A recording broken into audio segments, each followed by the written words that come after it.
Hi, everyone. Welcome to another episode of Good Hang. We have a great, hilarious guest today, the amazing Kate McKinnon. Kate, who you know from SNL and films and the world. And Kate and I go on an adventure, and we're going to talk about woodworking. We're going to talk about sketch. We're going to talk about what do you do next when you have fulfilled your dream. And in Kate's case, it's homesteading and being in the movie The Roses and writing the second book in her Millicent Quibb series. So I'm so excited to talk to Kate today. And before we do, always we check in with someone who knows our guest, who has a question for our guest. And we have a great one today. Kate's fellow cast member, her chosen sister. You know her from SNL, from Shrill. She's an incredible comedian and actress and writer and person, Aidy Bryant. Aidy, hi.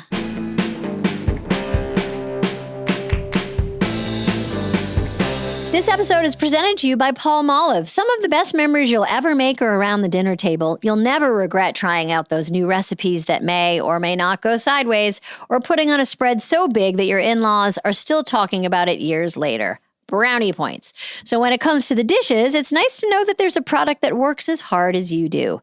Palmolive Ultra removes up to 99.9% of grease, leaving your dishes sparkling clean. Visit palmolive.com. Shop now.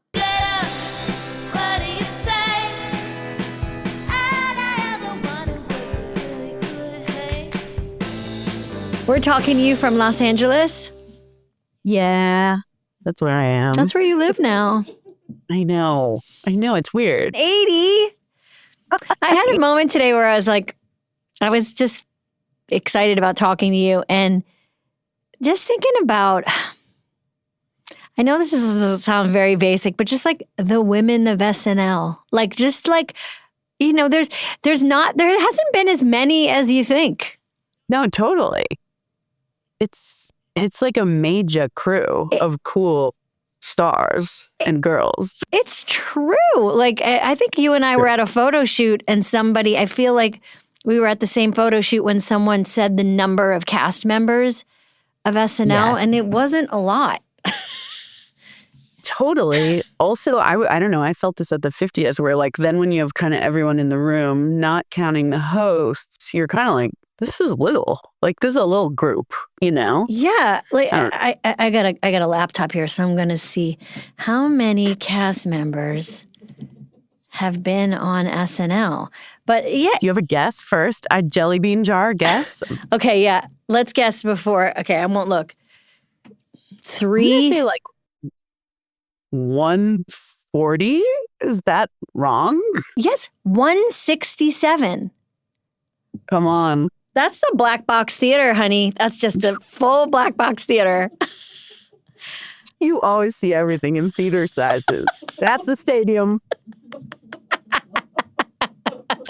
But I was thinking about like it's a great group. It's like of which I'm very proud to be a part of, and I know you are too. Same. Oh my God. Yeah, it's like very overwhelming to me if I think about it at all. I know, me too. And you and Kate McKinnon, our guest today, were there at the same time. And the people, especially the women that you are there with at the same time means a lot. So tell everybody, when did you guys start? When did you start? And were you starting at the same year or what year? Yeah, well, she had kind of a weird thing where she started like 5 shows at the end of the previous season. Maya Rudolph did that too. Maya started at like the end of a season. Which that seems like so stressful to me. Same. I kind of don't know how she did it because she also like came in alone in that moment. But I think Kate and we shared an office, and also just we both are like scared. And I think we both were also like, we like are both extroverts for our jobs, but I think we're both kind of secretly like introverts who like to be quiet and hidden. And so we bonded over that, I think. It's funny you say that. That was one of the questions I had for her today, is how she managed being in such an extroverted job as an obvious introvert, because I really find her to be a genuine introvert.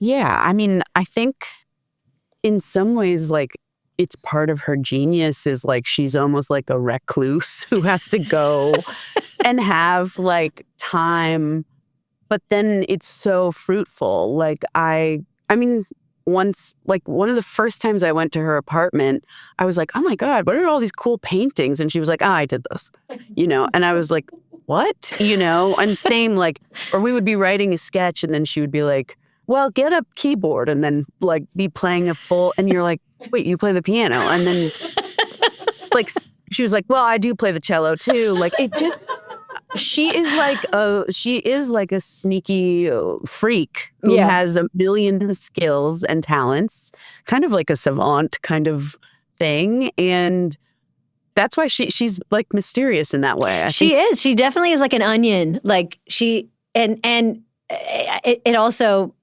not to make it about me, but I'm feeling such shame about the fact that if I knew how to play the cello, you would know it, babe. You'd know it. You'd know it day one. No, same. Everywhere I go, I'd be like, well, I do cello, but I do piano too. And I paint a little on the side. But anyway, let's get back to you. Like I would say, it would be on my... I guess I'm one of the greatest sketch comedians of all time too.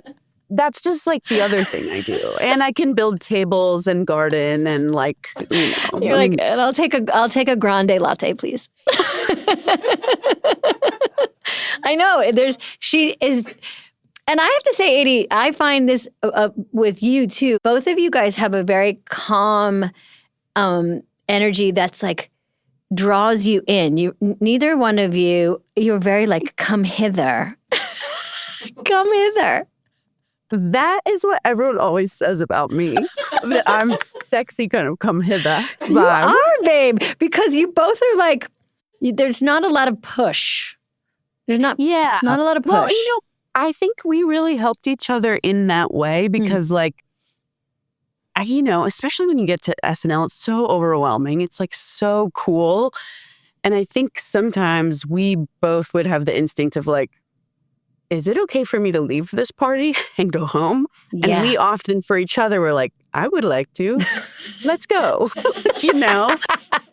We gave each other permission to like be the ones to go first, basically. That's actually a good friendship. That was really helpful at times, Yeah. Yeah. But I'm so honored to be thought of as come hither. That is like, that might be my new like cello, like come hither. Miss Poehler thinks I'm come hither. Cut to your cosmetic brand, come hither. Come hither, baby. And you're like, where is it being sold? I'll never tell. Before I get to your question for Kate, what's the first stuff you did together and wrote together?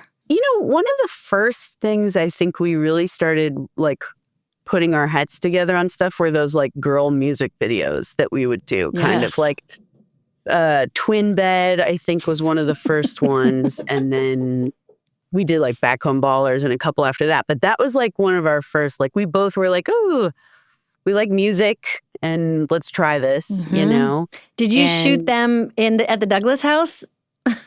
Yes, some. I feel like our generation was some of the last to still go to the Douglas house because they don't go there anymore. For people listening, the Douglas house was just like a big house about 45 minutes outside of the city where if you watch in the 90s and 2000s, every commercial was shot at. Every fake commercial was shot Schmidt's Gay, like all the Oops, I Crap My Pants, all those were there. And like for our generation, it was like lower back tattoo remover and like the Roomba that went up your pants and it was and just so many mornings like super tired at the Douglas house. Completely. Yeah. Also like I would lay in their rooms as if they were my own. Just so rudely. Like I would never do that if I was shooting in someone's house now, but at that time I was like, I gotta lay on the floor in here or on someone's couch or bed. I don't know. You got to know how anything worked. So I was like, our space. And also, I just like what I love about watching you on the show and all the women of SNL and Kate too is it's just like never worried when you perform. Like never always feeling super relaxed, that you're in control of what you're doing, that you have like a deep sense of play, and like something natural does happen, I think, is the longer you're there, which is just like you get a good case of like the fuck it's like, who cares? Like, let's just try shit. 100%.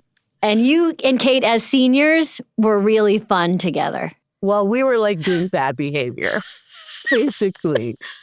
Like what? What was your bad? Well, just I feel like she's the number one culprit of this in my time at SNL, which was she would basically perform so funny during the week, so funny during rehearsal. And then at air, it was just something you had never seen before. And I would be, like eye to eye with her or whatever. And I'd be like, this bitch is letting it rip.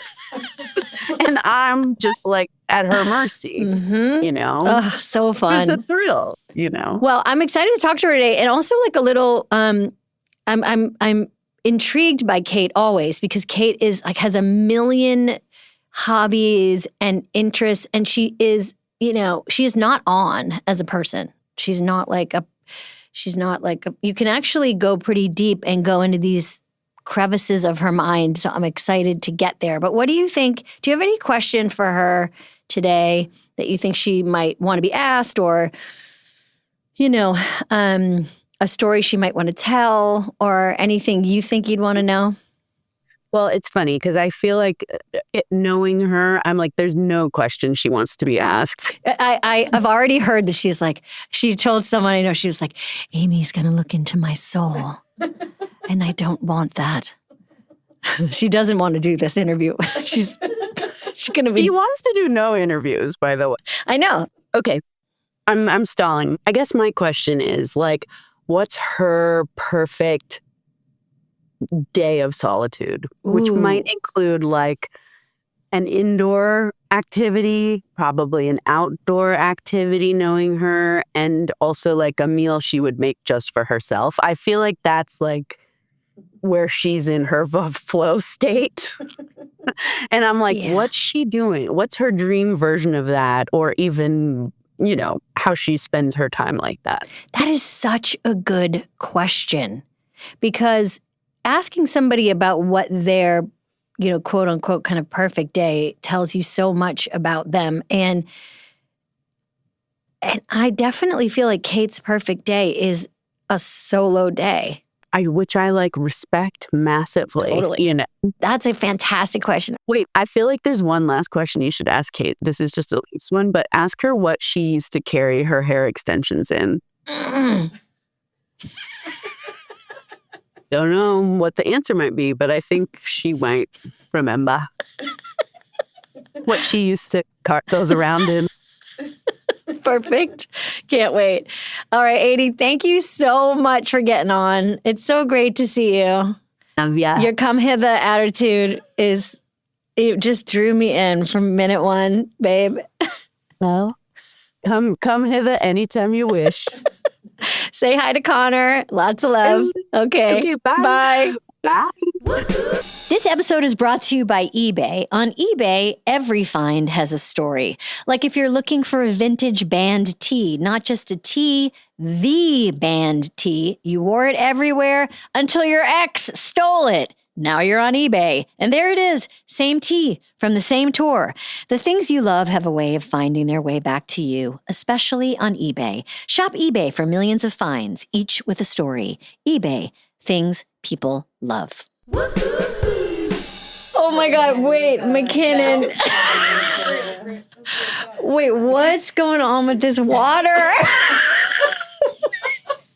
What is this water? Talk to me about this. Jug. Do you try to get through this once a day? I try. I put it away for months at a time, and then I say, "Where's my jug?" Oh my God, how many gallons is in here? This is 1 gallon. Actually, this is not full, but you can see how that feels. This is nice. Yeah.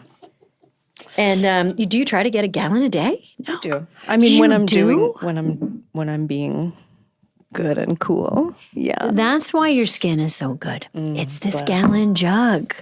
Thank you. Yeah, no, it's good because it weighs 25 pounds when full. So you're getting whatever this is.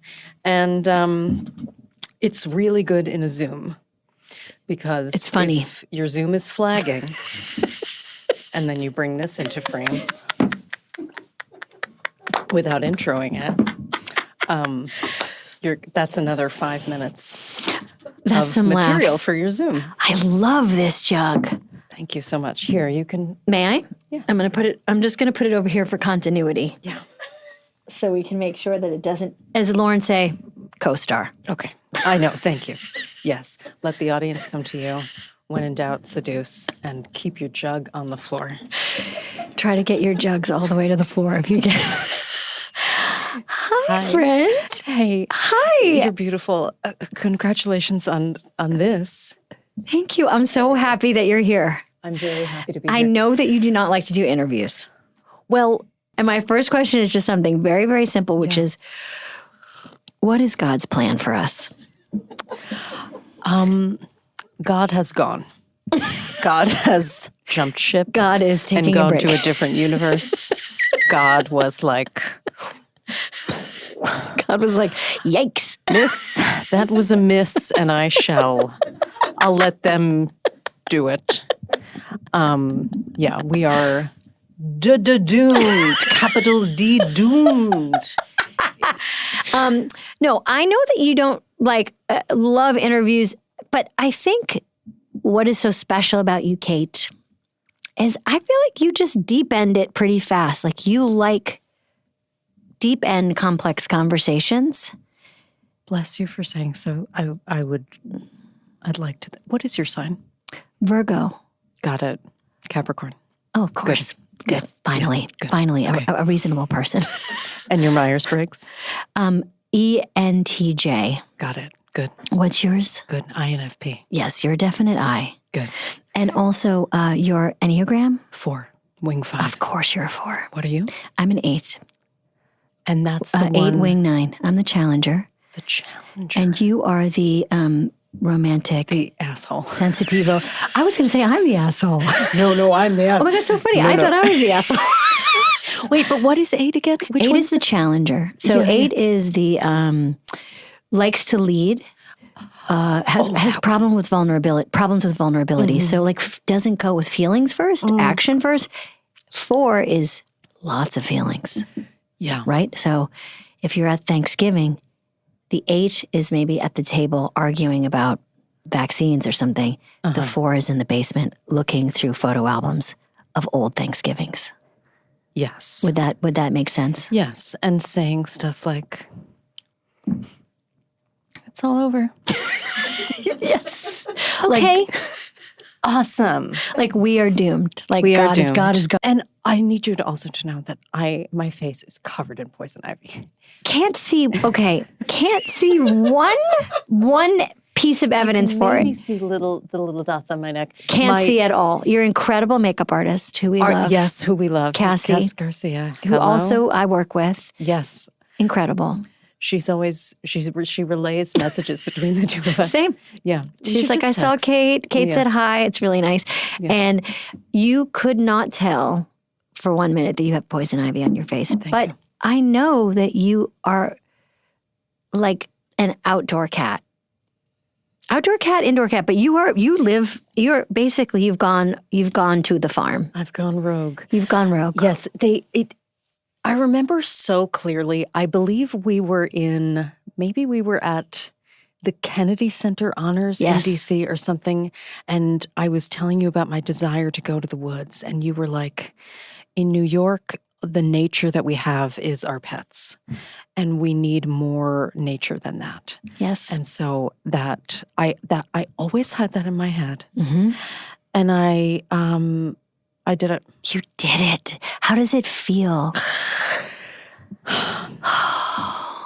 It's the best. I belong on the homestead. Yeah, I believe it. I belong on the homestead. I believe it. Did you feel that way when you were younger? Did you feel an affinity to nature? Were you that kind of person, like young kid who liked to be in the woods? I loved bugs and science and making nature crafts. I remember making little bits of mud and putting them places. And I remember every time we went to a seafood restaurant, I would say, Mom, can I take the empty clam, mussel, and lobster shells home with me and put them in the bathtub?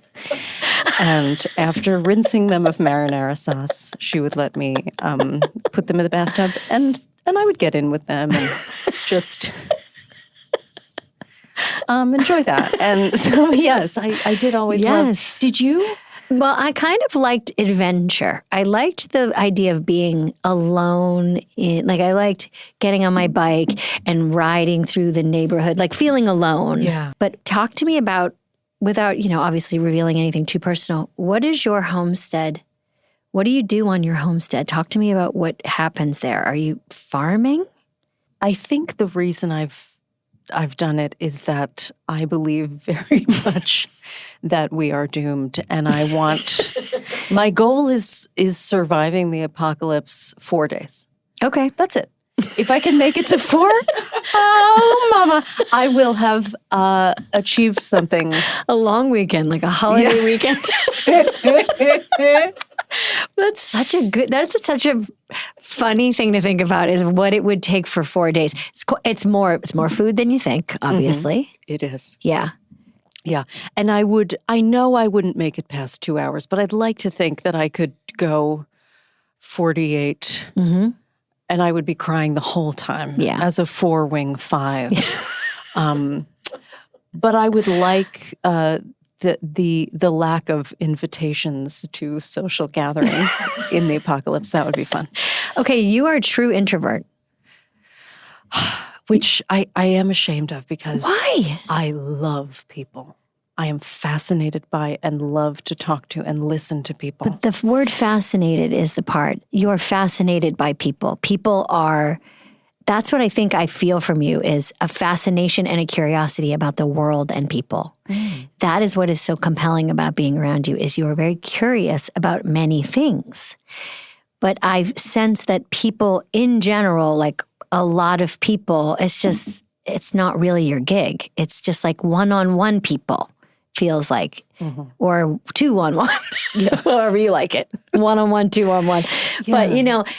But when we were talking about you going, like getting back into nature and kind of checking out, I think it was in the context of New York City being overwhelming and you being there for a long time, because you lived in the city for how many years? 20. And you were on SNL for how many years? 10. And every day you saw hundreds of people. This is the voice that I was just acting up a hair. Excuse me. If at any point you need a cold compress, sure. And so you were like, it's fascinating that you were in a bustling city on a bustling show. And it makes total sense that you want to go somewhere and just get a little bit quieter and more peaceful after that experience. Right. How does an introverted person like you, how did you manage the hugeness that was that show? It's such chaos. Do you want me to do an impression of myself at the after party? Yeah. Okay. So you are, let's say you're an agent that I know. Great. Okay. Okay. And I'll just be talking to you. Okay. Really close, really quiet. Tell me about your parents. That kind of thing. Yeah. But that's what I'm talking about. Yeah. You like a one-on-one connection. You like people. You want connection. I really do. Yeah. When I watch you on SNL, you're so connected to what you're doing. You're very relaxing to watch because you don't seem nervous. Nobody never said that to me before. But was that all, am I getting it totally wrong? Like, was inside whirly swirly, or was the inside kind of peaceful were you in the zone when you would perform? Oh gosh. Always terribly nervous, horrifically nervous. Less so at dress. I always felt I did my best at dress, and then air was just less good because I was thinking about the cameras. But when it was just dress and I could really sometimes, if I was really in it, feel like I was in dialogue with the people in the audience and like we were sharing something. You know, I feel like sketch is like you see something that you love that delights you and you're like just showing it to people and then you're like, do you guys like it too? Because I think this is funny. And if they do, then you're like, you have a connection. And I felt sometimes like I was just with friends. I mean, Lauren said that, I'm sure. It should feel like you're in your living room playing.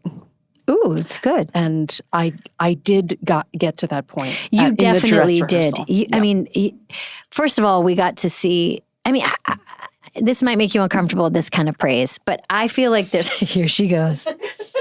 Okay, hold on, hang on. Praise is coming. Okay? Praise is coming. There are people on that show that I felt were naturals on that show. Now, whether or not they felt natural is their own personal story. But you, Maya Rudolph, this is my opinion, you, Maya Rudolph, Dana Carvey, Will Ferrell, people who just kind of came onto the show, fit right in, and just became just like instant captains, just instant crushers, just so good at that show, because that show needs a specific kind of something. I don't know. I don't even know, you know. And I always felt that from you, just this calm confidence when you were performing. And it's interesting to know that inside you were not feeling that way. What did you do when you were not feeling like you did well? How did you manage that feeling? I mean, I can't think of any time you didn't do well, but it's so fun. I'm sure you felt that. There were plenty of desperate failures that haunt me even now. A lot of failures, and they still sometimes I'll think of something that didn't work or that I just couldn't get there in time with the writing or the performing, and it still stings, and I still feel shame, and that and that's on me. But I also made the terrible mistake of reading. Stuff on the internet, which that's terrible. I truly wish I could go back and have never looked at the internet, because it has, that haunts me as well. And also, you just cannot remember the good things. You just can't remember. No. For the 100 good things, it's just like, can't conjure them up, but the one bad one, you'll never forget. Yeah. There are phrases that I have read that, not even that mean, right? Sure, not unfounded. Like things with a kernel of truth, like thoughtful critiques that I agreed with that have ruined my life. That will be on your headstone. Okay, but when you were did you have any? Okay, talk. Like, did you like to rehearse all the time? Were you in your room rehearse? Were you the kind of performer you're in your room before you're doing your sketch, quiet and intensely working on it? Did you like to play around and stay loose before a scene? Because I didn't really ever get a chance to work with you very much. We only did a few small things together. Did you like to be alone and get ready for stuff, or did you like to stay loose and, you know what I mean? Yeah, no, I think I mostly like to wing it.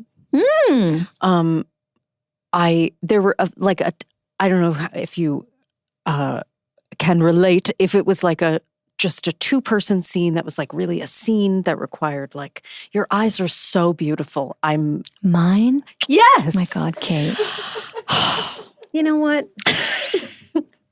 You shine like the sun, and I'm having trouble concentrating on what I was saying. I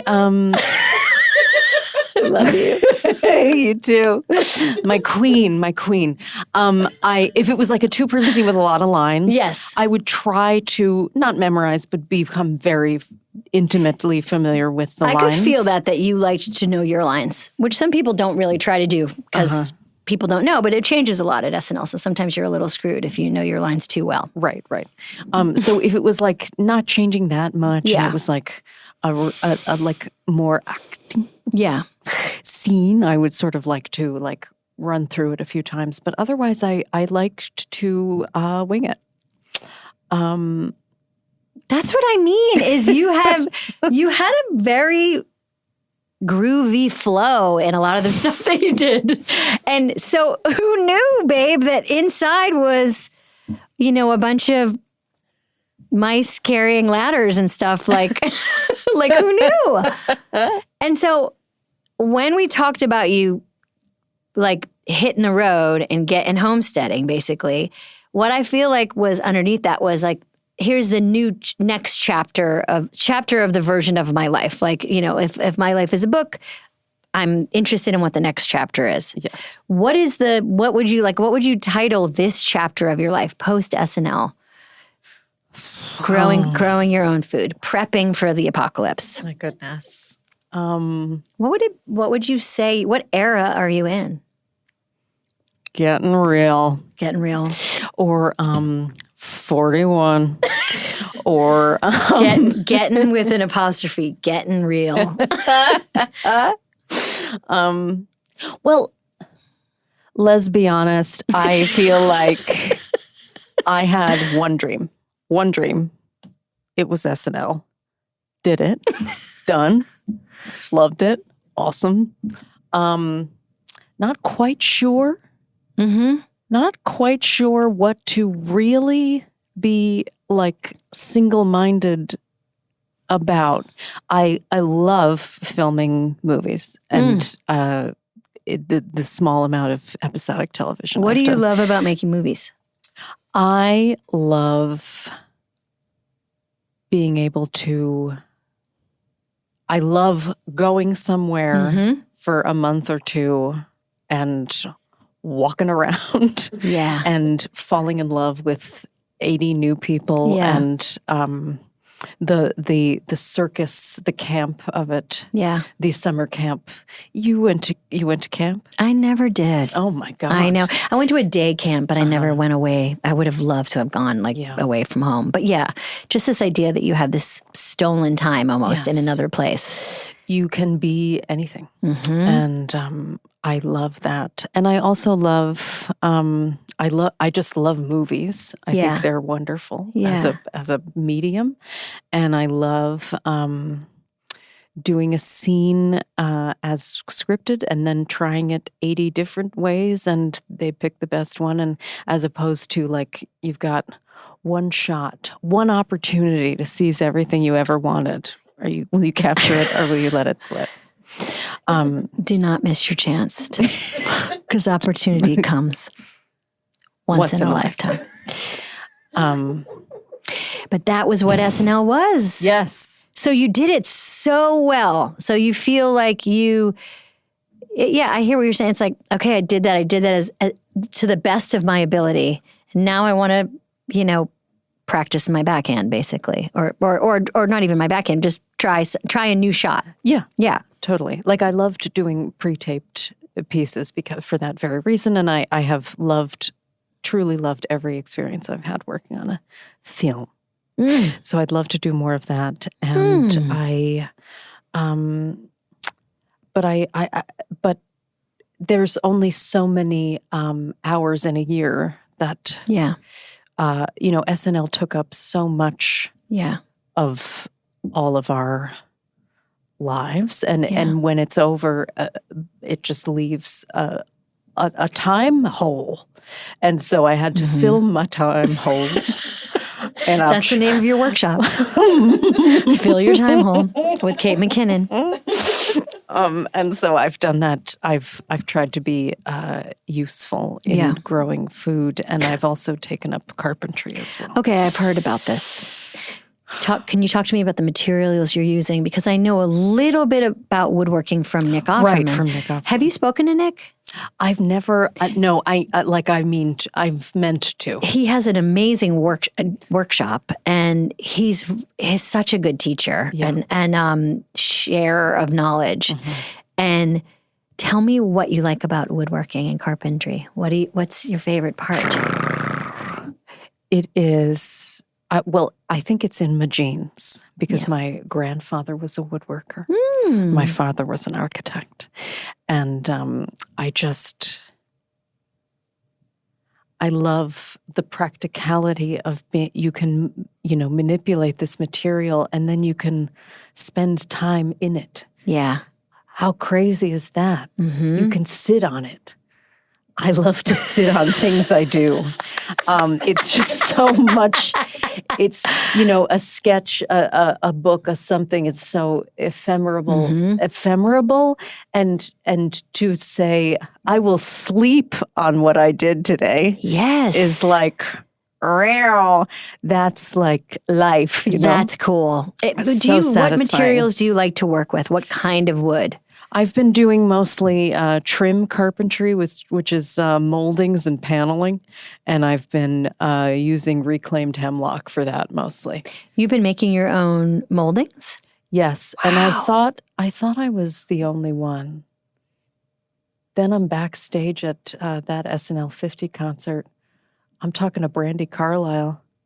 She's doing trim carpentry. I'm like, Bran, of course you are. She's like, Jon Stewart's doing his trim. I'm like, turned out it's trite what I'm doing. Everyone's doing trim carpentry. You're doing trim carpentry, I know. I mean, people think I'm doing trim carpentry, but I'm not. So when you're making stuff like it was something like when you're working with wood, what happens when you make a mistake? I feel, because I'm asking, I'm very intimidated by working with wood. I feel like if you measure wrong, you're fucked. Like you can't. Yeah.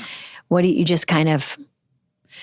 I put it up inside the home anyway. Yeah. And I have absolutely decreased the property value of the house with my shoddy work. Yes, I know that I have. It is not Brandi Carlile level. No, nothing is. That's true. That's true. What do you want to make? What's the dream thing you want to eventually make? Do you want to move on from moldings and do you want to make furniture? Do you make furniture? I made a table. Dang. That was cool. But honestly, I would like to move into plumbing and electrical. I would like to be have all the skills of a general contractor. I love that. I love Why? that. I don't know. Well, because the end is near, Yeah. and we have to. Well, someone's got to wire the shelter. Yeah, exactly. If we're going to get one more day in that shelter, we're going to need to fix the toilet. Yeah. Yeah. I so relate, though, Kate. I mean, I have no doubt you will. I have no doubt you'll learn about plumbing, and I mean, that's a ways away. You think so? Well, it's someone's job for a reason. Yeah, that's a ways 2-year certificate at minimum. Yeah. But yes, I would like to acquire all of the skills that can make a home function for 4 days.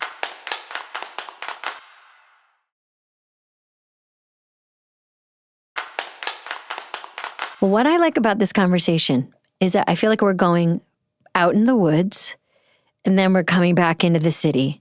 Yeah. Back and forth. So coming back into the city, if I can. Yes. Can you speak about the last show of yours at SNL? Because I remember that feeling very powerful and very moving. And I think we spoke about it, and it was for you. It was a very beautiful send-off where you walk up into the stairs as Ms. Rafferty meeting the aliens. Finally, maybe? We don't know. Or finally meeting, or them taking you away, or you willingly going. We don't know. Yeah. What do you think happens to her and to you? But that walk up the stairs and like the wave goodbye was really beautiful and really cool. What was your last show like? I thought it was really beautiful too. It was not my pitch. That was Streeter, Seidel, and Mikey Day came up with that. My pitch was that I did this character, Sheila Sauvage. Oh, yes. The bar fly. And my pitch was that I would tongue every single person in the cast in a line. And, I thought ultimately that the alien thing was a little more meaningful and had a better tone. So we went with that.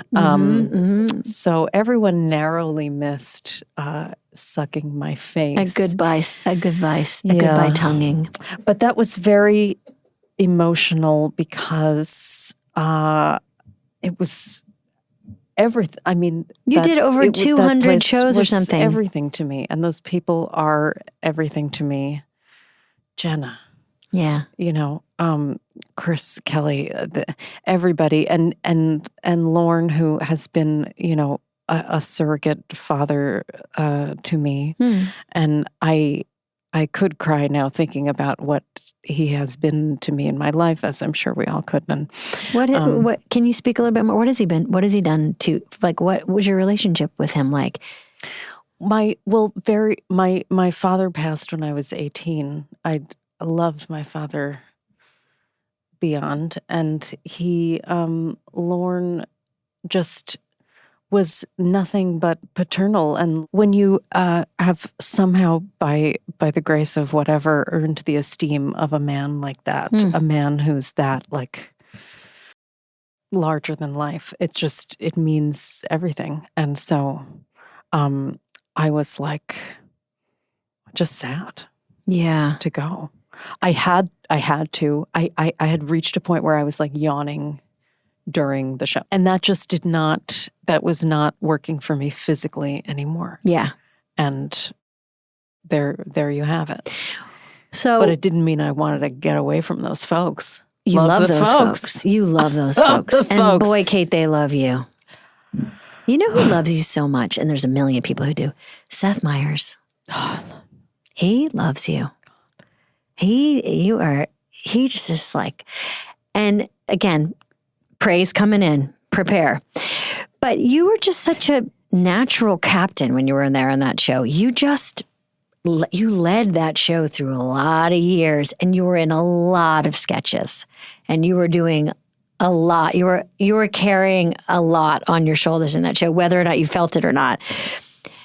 And you were being asked to do really big, playing like really for quote unquote, like important people at important times, whether it's Hillary Clinton or Rudy Giuliani, or like you were playing it was the world, the world is nuts and it's weird. And I know from experience, because we both played political figures, to play people in real time that are also existing in real time in the world, and there's real world consequences. And it's very strange. Yes, it is. Yeah, it certainly did. What was it? How did it feel? Did you feel any responsibility when you were playing anybody? Or did you have to kind of let that go and not worry about it? No, Mama. I felt a lot. Yeah. I'm sorry, just to talk about Seth for 1 second. Yes, let's go back to Seth. When Seth left, it was in February. That was another that I felt like I only overlapped with him for 2 or 3 years or so. But he is not very much older than me, but I felt like he was like, had a paternal, thing. And like when he left, oh my God, I was so crushed. And I forget that life goes on and you form, other connections and stuff. But that was like, oh, I love that guy. Yeah. Oh, I love that guy. Yeah. Yikes. Any horse. What were we saying about about politics? But who cares? You know what? Politics. Well, it's a double-edged sword, I felt. And you let me know how this lands for you. Yeah. But I felt it was a double-edged sword in that I felt like I was really doing something with my life, something meaningful, being engaged in the most peripheral possible way in culture, in history. Yeah. In the, just on the sidelines, putting on a wig, right? Doing little songs about whatever was actually going on, but being in the smallest way a part of that felt like I was doing something meaningful, and with that came, I remember there was one article that was like, will she hurt Hillary Clinton? Oh, God. And I was like, God, y'all shouldn't read, should not have read, right. Should never have looked. But that notion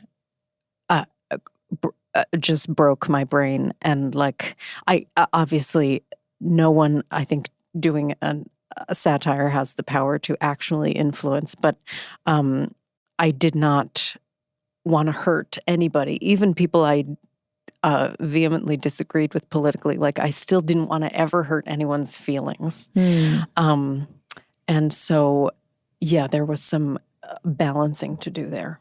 Did you ever meet anybody while you were dressed as them? Yes, Who? I met Secretary Clinton, Senator Warren. That was awesome.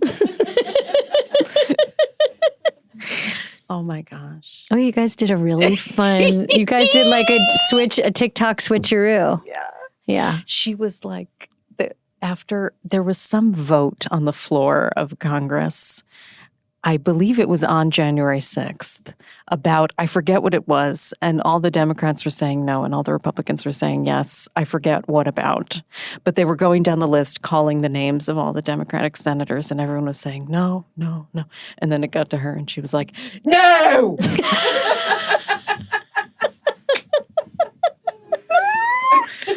And then I know it's the question you get asked all the time, but I do love this question, which is, well, two. Did you ever go on the server and watch sketches that bombed? We used to watch our sketch. Do you kind of like it when sketches bomb a little bit? Like, did you ever enjoy that?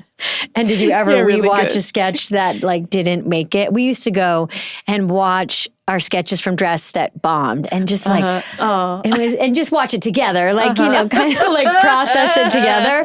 And it was just like such a nice feeling. Basically just a reminder that everybody bombs, basically. Yeah. Did you ever do that? Yes, there were a few hits that we would watch over and over again. There was one rehearsal where a person, I won't say who,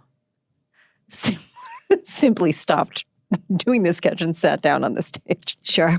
That was a fun watch. Yeah. And yeah, just stuff like that. Yes, we had a host, again, I won't say who like halfway through just kind of fell asleep a little bit. Yeah. And it was like, this was during Dress. And I was like, okay, well, I guess this character's asleep now. Don't blame them. Agree. It's late. Time to sit down. And it's a tough gig. Did you find that hosting was so much harder than you could have ever imagined? I wanted to be back with I didn't want to be in, I know. I wanted to be like, I kept being like, what are you guys doing over there? Like, I kept wanting to be over there. And who did you love? What host did you love? Like, that you just think about and you're just like, oh my God, that's so like. I remember really loving Amy Adams. Yes. Emily Blunt. Yes. A lot. Those are the two that pop into my mind. But just, I loved actresses who were wonderful comedic actresses and also actresses. Oh, that's so interesting. What type was your favorite? I enjoyed, weirdly, often athletes because they wanted to be coached. And they would be like, how do you want me to say it? How do you want me to do it? And I'd be like, oh, thank God. This is exactly how I want you to do it, Yeah. And they felt really good about that. Like, there was no, and they would, if they scored, they were like, yay. And if they didn't, they were like, this isn't my gig. Like, they didn't feel, and it relaxed me. It relaxed me when athletes would host. Yeah. Or people like that. People who are just like, this is so weird that I'm here. Did Charles Barkley ever host when you were there? No, did you love? Oh my God. You loved him? Now there's a funny athlete. Jesus Christ. He may be the funniest man alive. And I did do one of my bar fly sketches with him. So I have, his tongue has been in my mouth and it was nice. Fantastic.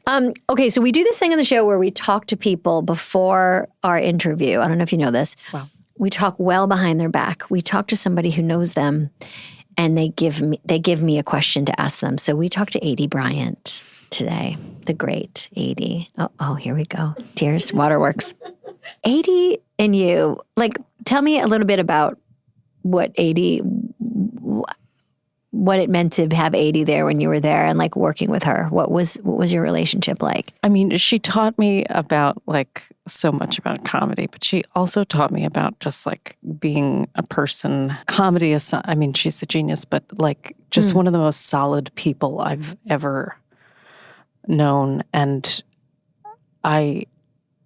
she like, when I moved into my apartment, she was like, invest in your base, which she was basically telling me to like get kind of okay furniture, which like I wasn't planning on doing. But I think in many ways she taught me how to live and how to be okay. Even in silence, I was like, okay, this is my sister. Everyone here is my friend. This is my sister. We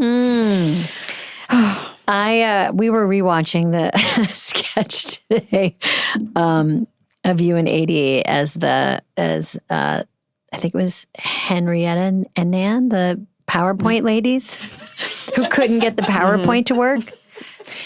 It was. Give me 15 more of those right now. I was reminded of that the other day, and I was asking the gal who wrote it, "Did you come up with the phrase digifiles?"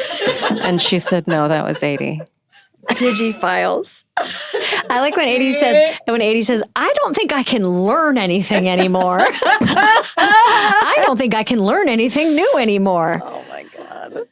That okay, so Aidy had a question for you, which is she had two great questions for you. One is ask Kate what she used to carry her hair extensions around in. Do you remember? It was a tiny linen drawstring polka dot bag that I think she gave me. Okay, great. It seemed like an item that Aidy would have because it was polka dotted and it was like sweet and drawstring. Okay, so I'm going to take your word for it. Well, there's no way we can check. And then, but the second question was, what would be your ideal day? Because we were kind of talking about what we were talking about earlier, that there's this part of you that like loves that feeling of performing and being, meeting 80 new people and being on the road and being part of the circus. And then there's a part of you that wants to kind of be in the woods and in nature and be in kind of a peaceful version of your life. What is Kate McKinnon's perfect day? How would it go? I would wake with the sun. I would garden for a couple hours, do carpentry for a couple hours, and then gather my mother and sister, the loves of my life, or some other folks that I love, and make pasta together and eat it. Yum. From scratch. Damn. That was my 40th birthday party. It was a pasta making party with my family and my best friend and her family. That sounds great. Do you remember your my 40th? Yeah, party? my 40th, I was still filming Parks and Rec. So it was like a bar somewhere in the middle of filming. My 50th, I had a dance party. And that was so fun because I love dancing. And I prefer dancing over talking. Yes. Do you like to dance? I love to dance, and I also prefer dancing. Like I will leave a party after 10 minutes if it's just talking because I can't. Aidy said the same thing, that you two gave each other a lot of permission to leave parties, which is what friendship is all about. Okay, we're going to talk about your incredible book and I want to talk to you about books. But I want to just do a very quick rapid fire. Okay? Number one gardening tip. Or any gardening tip. Compost. It's all about. I gotta compost. Oh God. It's a pain in the ass. Yeah, I gotta do it. Yeah. Okay. No, it's terrible. Favorite ice cream flavor? Chocolate fudge brownie. You said that really casually. Do you not like ice cream? No, I love it. Okay. Favorite childhood movie? The Producers. We watch The Producers every week in our house. Favorite books growing up? Roald Dahl. And I loved a good atlas. I loved a book about geography. Are you good at geography? Cultures of the world. I do love geography. Do you have a good geographical sense? I would say yes. When you know, like when you're standing somewhere, you want to know where north is, and you talk that way, like it's west of the highway. Yes. And you know where countries are. I do. That I do. That's great. I love the countries, and I love to know their capitals, and I love knowing countries and capitals. It's a hobby. I'm going to give you one. Argentina. Buenos Aires. Aires. Canada. Ottawa. China. Beijing. Costa Rica. Well, no, is it San Juan? Close. No, it's San Jose. Is it? Yep, San Please, Jose. God. Okay, thank you. Let's see, Ethiopia. Addis Ababa. Dang. Hungary. Budapest. Iran. Tehran. Libya. Tripoli. And the last one is the capital of Senegal. Is it? No, Accra is the capital of Ghana, and the capital of Senegal is, fuck me. I knew this. It's with an R. Yeah, there's an R at the end. It's Dakar. Yes! Fuck. Shit! Kate, that's impressive. Hobby. In fact, during a read-through at SNL, when I wasn't in any sketches, I just was practicing my capitals for fun. So let's talk about the Millicent Quibb School of Etiquette for Young Ladies of Mad Science. Yes. Your second book. Incredible. Congratulations. Thank you. You have written, you have a series now, the Millicent Quibb series, and you have 1 and 2, and 2 is out. Yes. And is a New York Times bestseller. Tell us about this book, why you wrote it, what's it about? Yeah. Well, I started writing it 12 years ago before SNL. Amazing. And then I just kind of kept at it intermittently throughout that time. And I love middle grade literature because I think it has things in common with sketch comedy, i.e., funny hair and funny names and a sense of hope. Yeah. And Right. questions of identity and questions of belonging. You know, a sketch is often about a fly in the ointment, an odd man out. I wanted to write about being a 12-year-old girl in a repressive turn-of-the-century town. I didn't grow up in a repressive turn-of-the-century town, but I grew up in a town with, normal folks, and I felt like a freak. I think every 12-year-old feels like a freak. And I loved science, and I loved bugs, and I loved, like, icky stuff. And I was fortunate enough to have adults in my orbit who were funny and weird, my parents among them, and a lot of my teachers. And I think having that kind of a mentor who celebrates what is unique about you instead of stepping on it is absolutely instrumental. Yes. And so I wanted to write about a mad scientist who's a pariah in this town who takes these little weirdos under her wing and teaches them mad science, and they fight the bad guys and have adventures. And I wanted to write something that hopefully would inspire young people to go outside for the first time in days and touch a grass, bug. touch grass, as they say. And I mean, the times of my childhood which was before cell phones, which are just the best time.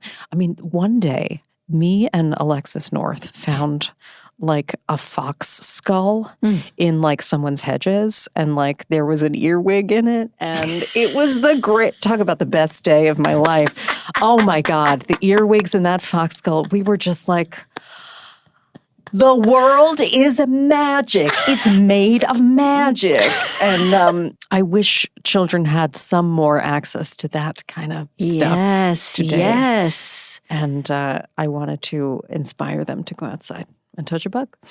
Okay, well, I feel like, this interview started with you worrying that you weren't going to be funny or something. Like, remember that? I feel I wasn't.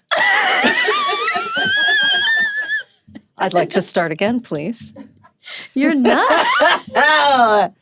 You're so nuts. But I want to finish this last thing, which is I think people in comedy are all, as we know, they're all different kinds of people. Do people come up and expect you to be a certain way?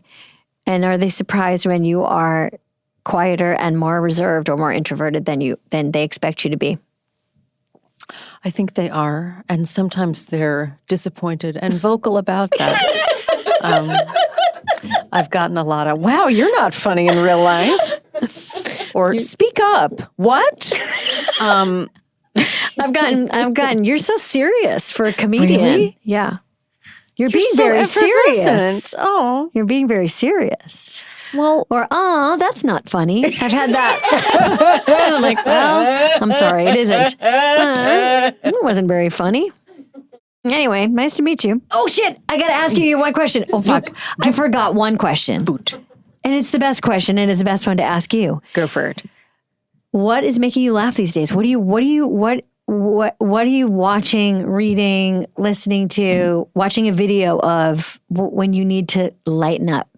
I'll tell you. Ooh, There's a man on YouTube can't wait. from Australia. He cleans drains. He clears hopelessly disgusting clogged restaurant drains filled with grease. I love unclogging videos. This man. This is the earth saying in us. You never see his face. He is enthusiasm on 2 feet. He'll say, oh, you guys, this is what dreams are made of. Can you believe we get to be here clearing this drain? This one's chock-a-block. Let's fire up the jet. Oh, you little ripper. Come on, you good thing. Like he has like phrase, and it's about, and then he'll be like, oh, there's a cockroach. Oh, there's some corn there. Toilet paper. Oh, this is what dreams are made of, you guys. And I love enthusiasm. And I would recommend, it's called Drain Cleaning Australia. Okay, I'm just going to watch one little thing before Okay, I go. This you have sounds to. amazing. He's amazing. Drain Cleaning Australia. Also, I love his commentary about what he finds. Yeah. Okay, stand by. This one says sewage spraying into the sky. Is that good? Okay, here we go. We're back for another block drain, mate, and I'm just going to let the lovely customer know that we're here. G'day, mate. Bruce from Drain Cleaning Australia. You home? So he goes to meet the people first. Let's see. Which direction? It's all... And he's sorry, we got a commercial. You pay for YouTube? You don't pay for YouTube? You give your I don't witness? pay for YouTube. Are you kidding me? The price? They want me to pay to cut out the commercials? No. I'll wait until the skip button. Okay, here we go. You little ripper!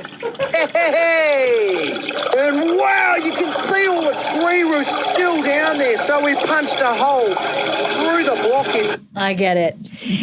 Tree roots are the least of his problems. Usually it's like a dachshund-sized piece of hair or grease or human shit. It is... And he's like, woohoo! Woohoo! You little ripper! Kate, thank you for being here. Thank you. I can't tell if your eyes are green or blue. I think they're both, and it doesn't matter. They're just All that gorgeous. matters is today. Yeah. All that matters is you and me. Thank you, Kate McKinnon. You are so interesting to talk to, and I love being around you and your beautiful skin.